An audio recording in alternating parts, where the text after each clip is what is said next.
Hey everyone, welcome back to my channel. Today, or I guess this week, we are doing another week of workouts, except I'm actually doing marathon training per runner's space for runnersworld.com. 16 weeks training, but we did start last week. So we're on week 2 of week 1 of their training program. So we're gonna do 17 weeks. This week should be the easiest one, honestly. It's just about getting miles up and there's no speed or tempo runs. I'm gonna be running Monday, Tuesday, Wednesday, Thursday, and then doing my long run on Saturday. It's gonna be a total of 26 miles. Today is just going to be a 4-mile easy run. Each day I'm going to start my day with calisthenics and hip mobility, and then I'll do the run, and then I'll end with push-ups, pull-ups, and stretching. So let's get into the calisthenics.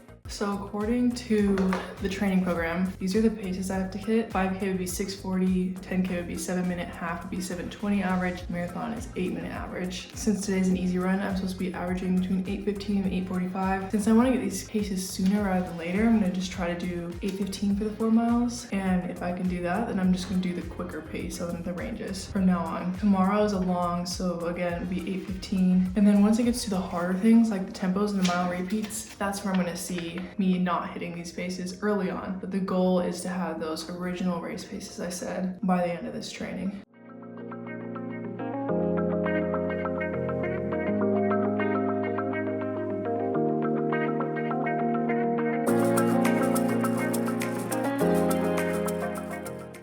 Averaged 8:13, but definitely harder than I expected. Tomorrow I'm going to do the 8:45 because I thought I was running that pace, but it was hard. At least I did 8:13, so I won't feel as bad about an 8:45 tomorrow for the 5 mile. Hey everyone, it's Tuesday. Today we're going to be doing 5 miles. We're going to go at an 8:45 pace since yesterday felt kind of hard. I looked back at my Strava post. It turns out I have not ran that fast for consecutive miles this year, so it was pretty much pushing it, but the range is 8:15 to 8:45, so we're going on the 8:45 end today. I feel like my calisthenics have been hitting a plateau, so yesterday I did a little bit more push-ups type of stuff, but I'm going to do after this one, again, extra push-ups, and I'm going to start doing some more ab work, which I've stopped doing since last week. Because the goal here is to be able to run fast marathon, be able to do calisthenics, and be very flexible. The stretching usually happens on the weekends. I stretch for about half an hour, but as usual, we're going to start with calisthenics first.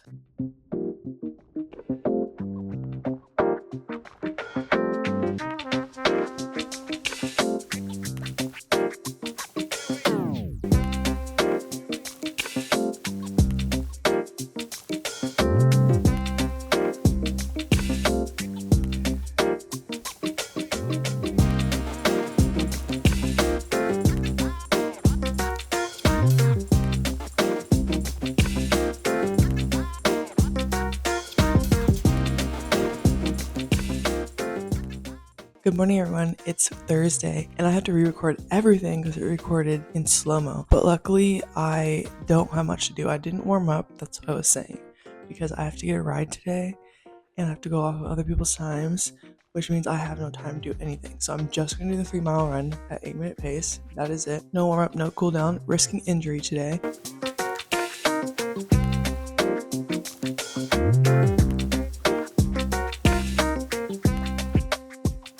That wasn't too hard. I thought it was gonna be harder because when I did the 4 miles at 8:15, that was kind of like moderately hard. This one wasn't that bad, but it was only 3 miles and marathon pace, so I obviously have to hold that for 23 more miles eventually. I forgot to mention also the last run, the 5 miler, I was chafing, so this time around I just wore longer shorts and that fixed it all. I have about 30 minutes to shower, pack lunch, pack breakfast, and stop sweating. So I've gotta go and I'll see you guys tomorrow. Good morning, it's Friday and today I'm gonna be doing 4 miles, 8:30 pace. Yesterday I didn't do the warm-up and that did result in hip injury, so definitely wouldn't recommend that. But I did my hip mobility this morning and it was not filmed, so you're not going to see that, but I'll film the treadmill run and then I'll do some calisthenics after.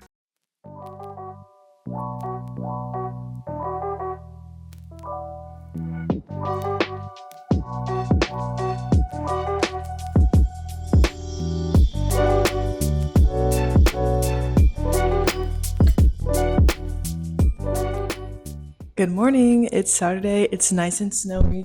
I have my top matching the snow outside, and we're running 10 miles inside, not outside. This will be the furthest I've ever ran on a treadmill. 10 miles, I'm going to be going 8:45 pace, so it's going to be a little bit less than an hour and a half. This is supposed to be just an easy feeling run. To get through this run, I prepped by having a solid breakfast. I had eggs, hash browns, oatmeal with berries and honey, and some chia seeds. I have for during the run, one of these. I'm hoping this is going to be enough. And then I have 3 more of these gels. I think that should be enough because I'm doing 10 miles. Whenever I do like a 5-mile run, I don't even take any extra chews. So since I'm doubling it, I kind of figured, let me just put some snacks out there. I'm going to have electrolytes. I haven't done that yet, but I'm going to make sure I'm hydrated during the run because I also struggle with drinking water on a treadmill. It's so much easier running outside because you kind of can just slow down. But on the treadmill, it takes forever to decelerate and accelerate. So I don't like changing the pace and then changing my overall average. So that's the purpose of drinking a bunch of electrolytes before.